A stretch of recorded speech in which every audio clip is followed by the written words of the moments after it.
ಓಕೆನಾ? ಹಾಂ ಸರ್. ನಾನೀಗಾಗಲೇ 4 ದಿವಸದ ಹಿಂದೆನೇ ಈ ಹೋರಾಟವನ್ನು ಪ್ರಾರಂಭ ಮಾಡಿದ್ದೀನಿ. ಅವನ ಮನೆಯನ್ನು ಮುತ್ತಿಗೆ ಹಾಕಿದಂಥ ಸಂದರ್ಭದಲ್ಲಿ ಕ್ಷಮೆ ಕೇಳ್ದ. ಮಾರನೇ ಬೆಳಗ್ಗೆ ಯಾರ್ದೋ ಒತ್ತಡದಿಂದ ನಾನು ಕ್ಷಮೆ ಕೇಳಿಲ್ಲ, ನಾನು ನಿನ್ನೆ ಏನು ಕೊಟ್ಟಿದ್ನೋ ಅದೇ ಹೇಳಿಕೆಗೆ ಬದ್ಧನಾಗಿದ್ದೀನಿ ಅಂತ ಹೇಳ್ತಾರೆ. ಇದಕ್ಕೆ ಏನಂತಾರೆ ಜನಕ್ಕೆ ಗೊತ್ತು ಇವನೊಬ್ಬ ಮೆಂಟ್ಲು, ಇವನೊಬ್ಬ ಹುಚ್ಚ ಅಂತ ಹೇಳ್ಬಿಟ್ಟು.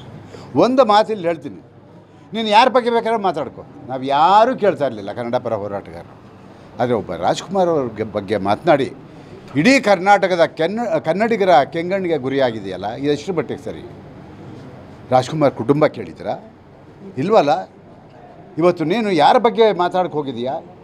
ನೀನು ಯಾರ ಬಗ್ಗೆ ಏನು ಮಾತಾಡಿದ್ರು ನೀನು ಚಿತ್ರರಂಗದಲ್ಲಿ ಬೆಳೆಯೋಕ್ಕೆ ಸಾಧ್ಯ ಇಲ್ಲ. ನೀನೊಬ್ಬ ನಿರುದ್ಯೋಗಿ, ನೀನೊಬ್ಬ ದುರಂಕಾರಿ. ನಿನಗೆ ರಾಜ್ಕುಮಾರ್ ಬಗ್ಗೆ ಮಾತಾಡ್ಬಿಟ್ರೆ ನಾನು ಎಲ್ಲೋ ಹೋಗ್ತೀನಿ ಅಂದ್ಕೊಂಡಿದ್ದೀಯಾ? ರೋಡಲ್ಲಿ ಓಡಾಡೋಕ್ಕಾಗಲ್ಲ, ಹುಷಾರ್. ನಿನಗೆ ಎಚ್ಚರಿಕೆಯನ್ನು ಕೊಡ್ತಾಯಿದ್ದೀವಿ. ನಾನು ಸರ್ಕಾರಕ್ಕೆ ಮನವಿ ಮಾಡ್ತಾಯಿದ್ದೀನಿ, ಈಗಾಗಲೇ ಮನವಿ ಮಾಡಿದ್ದೀನಿ. ಇವನ್ನ ಕೂಡಲೇ ಗಡೀಪಾರು ಮಾಡಬೇಕು. ಯಾಕೆ ಅಂತ ಹೇಳಿದ್ರೆ ಕಾನೂನು ಸುವ್ಯವಸ್ಥೆ ಕರ್ನಾಟಕದಲ್ಲಿ ಹದಗೆಡೋದಕ್ಕೆ ಮುಂಚೆ ನೀನು ಈ ನಾಡನ್ನು ಬಿಟ್ಟು ಹೋಗಬೇಕು. ಅದು ಇಲ್ಲ ಅಂತ ಹೇಳಿದ್ರೆ ಕೂಡಲೇ ಸರ್ಕಾರ ಕ್ರಮ ವಹಿಸಬೇಕು ಅಂತ ಹೇಳ್ಬಿಟ್ಟು ನಾನು ಕೇಳ್ಕೊಳ್ತೀನಿ. ಪದ್ಮಭೂಷಣ ಸುಮ್ಮನೆ ಕೊಟ್ಬಿಟ್ರಾ? ಪಾಲ್ಕೆ ಪ್ರಶಸ್ತಿ ಸುಮ್ಮನೆ ಕೊಟ್ಬಿಟ್ರಾ? ಅದನ್ನು ಪ್ರಶ್ನೆ ಮಾಡು.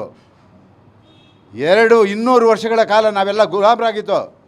ಪುಣ್ಯಾತ್ಮ ಅಹಿಂಸಾ ಸಂಘಟನೆಯನ್ನು ಮಾಡಿಕೊಂಡು ಭಾರತಕ್ಕೆ ಸ್ವಾತಂತ್ರ್ಯವನ್ನು ತಂದು ಕೊಟ್ಟಂಥ ಪುಣ್ಯ ಪುರುಷ ಬಿಟ್ಟರೆ ಅವನ ಬಗ್ಗೆ ಮಾತಾಡ್ತೀಯ? ಅವರ ಸಂಘಟನೆ ಹೆಸರಿಟ್ಕೊಳ್ಳೋಕ್ಕೆ ನಿನಗೇನೋ ಯೋಗ್ಯತೆ ಇದೆ? ಅಹಿಂಸಾ ಅಂತ ಹೆಸರಿಟ್ಕೊಂಡಿದೀಯ. ಇದು ಅಹಿಂಸಾನಾ? ಹಿಂಸೆ ಅಂತ ಇಟ್ಕೋ.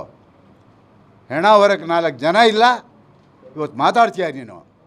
ಅದು ರಾಜ್ಕುಮಾರ್ ಬಗ್ಗೆ ಎಷ್ಟು ಧೈರ್ಯ ನಿನಗೆ? ಇವತ್ತು ಅಂಥವನಿಗೆ ನಮ್ಮ ಪೊಲೀಸ್ ಇಲಾಖೆ ಅವನ ಮನೆಗೆ ಬಂದೋಬಸ್ತ್ ಕೊಟ್ಟಿದ್ದಾರೆ ಅಂತ ಹೇಳಿದ್ರೆ ಇದು ಎಂಥ ದುರಂತ. ನಾವಿಲ್ಲೇನಾದ್ರು ಈಗ ರೋಡಲ್ಲಿ ಮೆರವಣಿಗೆ ಮಾಡ್ತೀವಿ ಅಲ್ಲಿ ಕರ್ಕೊಂಡೋಗಿ ಪೊಲೀಸ್ ಸ್ಟೇಷನ್ಗೆ ಕೂರಿಸ್ತಾರೆ, ಇಲ್ಲ ಜೈಲಿಗೆ ಕಳಿಸ್ತಾರೆ. ಅವನು ಯಾವನೋ ಈ ನಾಡಿನ ಒಂದು ಸ್ವಾಸ್ಥ್ಯವನ್ನು ಹರಾಜಾಗ್ತಾವನೆ ಅಂತ ಹೇಳಿದ್ರೆ ಅವನಿಗೆ ರಕ್ಷಣೆ ಕೊಡ್ತಾಯಿದ್ದೀರಲ್ಲ, ಇದು ಸಾಧ್ಯ ಇಲ್ಲ. ನಾವೆಲ್ಲ ಈಗ ಅವ್ರ ಮನೆಗೆ ಹೋಗಬೇಕಾಗುತ್ತೆ. ಆದರೆ ಇಂಥವನ್ನೆಲ್ಲ ನಾವು ಬಹಳ ವರ್ಷದಿಂದ ನೋಡ್ಕೊಂಡು ಬಂದಿದ್ದೀವಿ. ಚೇತನ್, ಇವತ್ತು ನೀನು ಮಾತಾಡಿ ಚಿಕ್ಕವನಾಗಿದೆಯಾ? ನೋಡೋಣ ಮುಂದಿನ ದಿನಗಳಲ್ಲಿ ನೀನು ಯಾವ ಮಟ್ಟಕ್ಕೆ ಈ ರಾಜ್ಯದಲ್ಲಿ ಬೆಳಿತೀಯಾ, ಈ ರಾಜ್ಯದಲ್ಲಿ ಇರ್ತೀಯೋ ಇಲ್ವೋ ಅನ್ನೋದನ್ನು ತೀರ್ಮಾನ ಮಾಡೋಣ. ಇಡೀ ಕರ್ನಾಟಕ ಕನ್ನಡ ಪರ ಸಂಘಟನೆಗಳು ಗೋವಿಂದಣ್ಣನಿಂದ ಇರ್ತೀವಿ. ಈಗಾಗಲೇ ಸುಮ್ಮನೆ ಪ್ರವೀಣ್ ಕುಮಾರ್ ಶೆಟ್ಟರು ಸುಮ್ಮನೆ ಬಂದ್ರ, ನಮಗೇನೋ ಅಂದರು ಅಂತ ಹೇಳ್ಬಿಟ್ಟು ಬಂದಿದ್ದಾರೆ. ನಮಗೆ ಆ ರೋಷ ಇದೆ. ಯಾಕೆ ಅಂತ ಹೇಳಿದ್ರೆ ಯಾರ ಬಗ್ಗೆ ಮಾತನಾಡಿದ್ರೆ ನಾವು ಸಹಿಸ್ಕೊತೀವಿ, ರಾಜ್ಕುಮಾರ್ ಬಗ್ಗೆ ಮಾತನಾಡಿದ್ರೆ ಸಹಿಸ್ಕೊಳೋಕ್ಕಾಗಲ್ಲ. ಈ ನಾಡಿಗೆ, ಈ ಭಾಷೆಗೆ, ಈ ಕನ್ನಡಿಗನಿಗೆ ಜೀವ ಕೊಟ್ಟಂಥವರು ಡಾಕ್ಟರ್ ರಾಜ್ಕುಮಾರ್ ಅವರು. 30 ದಿನ ಗೋಕಾಕ್ ಚಳುವಳಿಯಲ್ಲಿ 30 ದಿನ ಇಡೀ ಕರ್ನಾಟಕವನ್ನು ಸುತ್ತಂಥವ್ರು ರಾಜ್ಕುಮಾರ್ ಅವರು. ಯಾತಕ್ಕೆ ಸುತ್ತಿದ್ರು? ಭಾಷೆಗೆ ಅನ್ಯಾಯವಾಗಿದೆ. ನೆಲ ಜಲಕ್ಕೆ ಸಮಸ್ಯೆ ಬಂದಾಗ ಮನೇಲಿ ಕೂತ್ಕೊಳ್ಳಲಿಲ್ಲ. 30 ವರ್ಷ ನನ್ನನ್ನು ಈ ಮಟ್ಟಕ್ಕೆ ಬೆಳೆಸಿದ್ದಾರೆ. ಇವತ್ತು ನನ್ನ ಭಾಷೆಗೆ ಅನ್ಯಾಯವಾದರೆ ನಾನು ಮನೇಲಿ ಕೂತ್ಕೊಂಡ್ರೆ ಜನ ಏನಂತಾರೆ ನನ್ನ ಅಂತ ಹೇಳ್ಬಿಟ್ಟು ಬೀದಿಗೆ ಬಂದರು. ಅದು ಗೊತ್ತಿದೆಯಾ ನಿನಗೆ? ಸುಮ್ಮನೆ ಇನ್ನೊಬ್ಬರ ಬಗ್ಗೆ ಹಗುರವಾಗಿ ಮಾತಾಡಿ ನೀನೊಬ್ಬ ನಿರುದ್ಯೋಗಿ, ಏನೋ ಸಿನಿಮಾ ರಂಗದಲ್ಲಿ ಹೆಸರು ಮಾಡಬೇಕು, ಇನ್ನೊಂದು ಮಾಡಬೇಕು ಅಂತ ಹೇಳ್ಬಿಟ್ಟು ಅಂದ್ಕೊಂಡಿದ್ದೀಯಾ? ನಿನ್ನನ್ನು ಇದಕ್ಕೆ ಕರ್ನಾಟಕದಲ್ಲಿ ನೀನೊಬ್ಬ ಕಲಾವಿದನ್ನು ಮಾಡಬೇಕಾಗಿದ್ದರೆ ಅದು ಒಬ್ಬ ಕನ್ನಡಿಗ ನಿರ್ಮಾಪಕ. ಇವತ್ತು ಇದ್ದಾರೆ ಅಗ್ನಿ ಶ್ರೀಧರ್ ಅವರು, ನಿನ್ನನ್ನು ಕರ್ಕೊಂಡು ಬಂದರು ಚಿತ್ರರಂಗಕ್ಕೆ. ಮೊದಲು ಅವರು ಗೌರವ ಕೊಡು.